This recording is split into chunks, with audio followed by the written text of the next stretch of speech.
This is a Pubcast Shot. Woo, baby. I'm John Loomer. Let's go.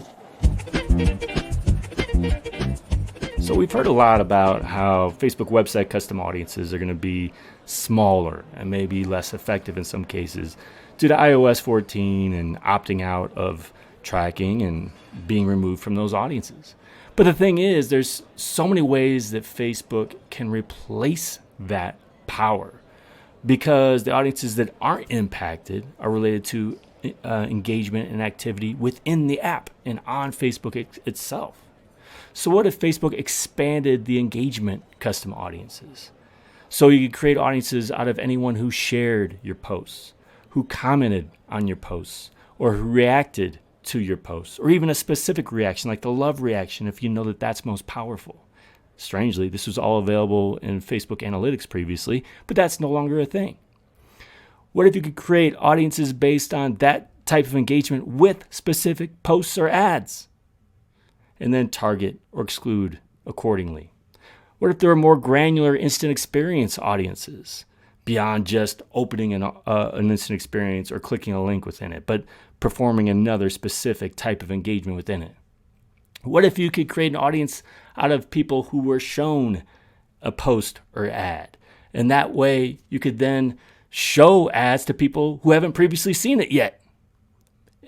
Or you could control frequency by excluding those who already saw a post or ad. What if you could create an audience based on frequency of engagement? So people who message you frequently, people who click your links frequently, people who comment on your posts frequently. What if you could also create audiences out of frequency of impressions?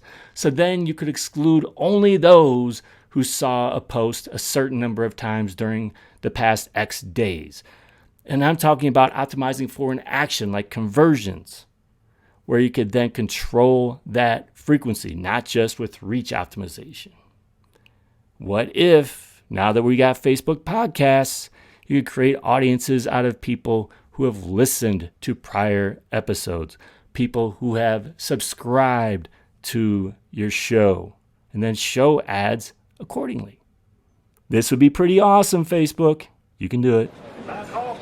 This has been a Pubcast Shot. Guess what? Your questions can be answered as a part of a Pubcast Shot. Just submit it to me at info@johnloomer.com. Make sure you put in the subject line, Pubcast Shot question, and maybe, just maybe, I'll answer your question on a Pubcast Shot. Thanks for joining me again today. Until next time, do awesome things. I'm out.